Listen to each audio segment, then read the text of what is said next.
தூத்துக்குடி மாவட்டம் கோவில்பட்டியில் தந்தை திட்டம் போட்டு கொடுக்க அவரது 17 வயது மகனும் மகனின் நண்பரும் சேர்ந்து ஒரு கொலை செய்துள்ளனர்.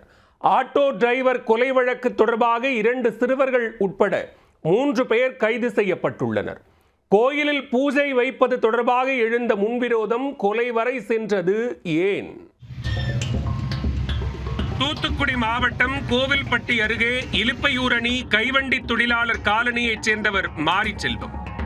இவர் கோவில்பட்டி ரயில்வே நிலையத்தில் சொந்தமாக ஆட்டோ வைத்து ஓட்டி வந்தார். மேலும் கைவண்டி தொழிலாளர் காலனியில் சந்தன மாரியம்மன் திருக்கோயிலில் பூசாரியாகவும் செயல்பட்டு வந்துள்ளார். இந்நிலையில் வெள்ளியன்று இரவில் சண்முகா நகர் சுடுகாட்டில் ஆட்டோ டிரைவர் மாரிச்செல்வம் வெட்டுப்பட்டு இரத்த காயங்களுடன் இறந்து கிடந்தார்.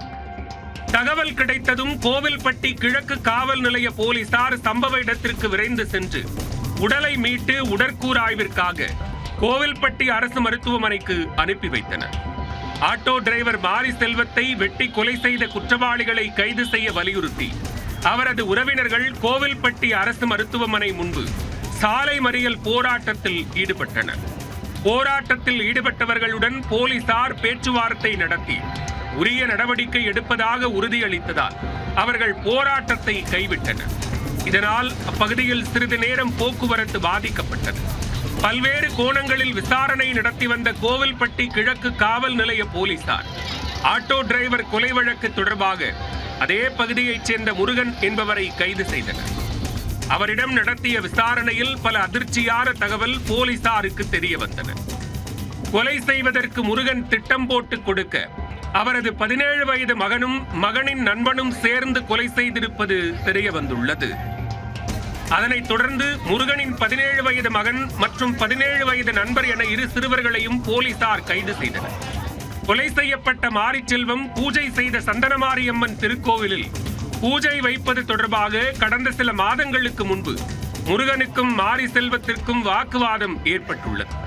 இதில் முருகனை மாரிச்செல்வம் அவதூறாக பேசியதால் அவரை பழிவாங்க வேண்டும் என்று முருகன் மற்றும் அவரது 17 வயது மகன் இருவரும் திட்டமிட்டுள்ளனர்.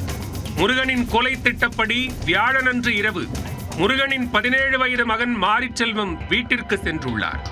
கோவிலில் பூஜை வைப்பதற்காக தனது தந்தை பேச விரும்புவதாகவும் சண்முகா சுடுகாடு அருகே நிற்பதாகவும் கோவில் பிரச்சனையை இதோடு பேசி தீர்த்து கொள்ளலாம், நமக்குள் பிரச்சனை வேண்டாம் என்றும் தெரிவித்துள்ளார்.